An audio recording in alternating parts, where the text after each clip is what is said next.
Hey guys, just thought I'd make a quick video on how to set your HDZero VTX power on a switch using Betaflight CLI.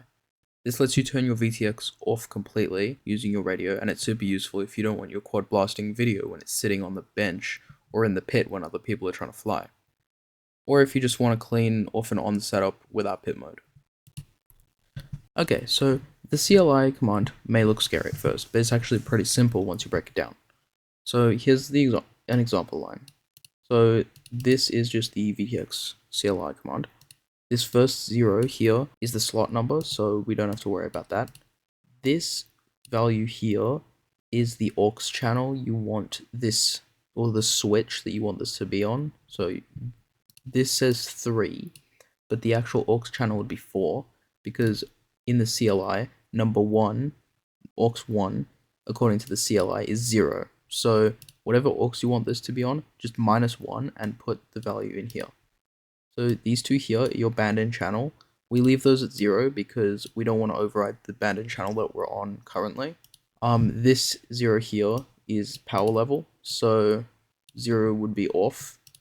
And then this is our switch range. So from position 900 to 1300, this command will be active. But if it's under 900 or over 1300, it won't be active. Okay, so here's the actual working setup that I use for the simple off and on switch. So here's the script 0 and script 1. So this is just telling Betaflight that these are two separate commands. Don't override one of them to make it the other one. See, if this was a 0, it would just override this first one. So we make it 1 to let it know that they're different. So the 3, again, this is the AUX channel -1, so mine's on AUX 4, but we put a 3 here.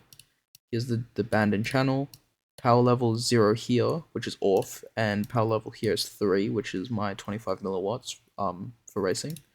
The range here is 900 to 1300 for off, 1700 to 2100 for on, and usually you'd want to increase this instead of having it just on the low version, like the bottom of the switch.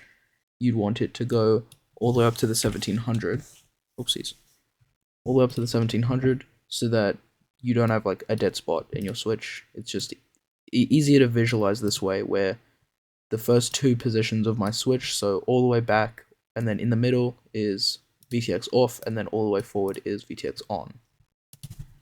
So going into just the experimental Betaflight, just without having a quad plugged in, if we go down to our CLI here, we can paste in our CLI command.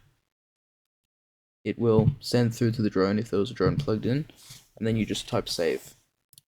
And with the transmitter, these values are what you would basically use to get the switch range for the commands. So it's a lot easier to see in the modes tab if you have arm and disarm, or if you just have one of these. So according to our VTX table, we had off as 900 to 1300, so that would be here to about here. So this would be pit mode, this area here. Or sorry, this would be off. And then we had on being 1700 to 2100, which is in this area here. Here's just a quick example of the VTX on-off switch working. It's not very high quality, but it'll get the point across. Flicking the switch on. And there's my video. VTX is on. Flicking it off. And my VTX is off. And that's it. That's how to set up a HDZero VTX on-off switch in Betaflight using just these two lines of CLI. I'll put the commands in the description so you can copy and paste them. And if this helps you out, don't forget to like and subscribe, and I will see you in the next one.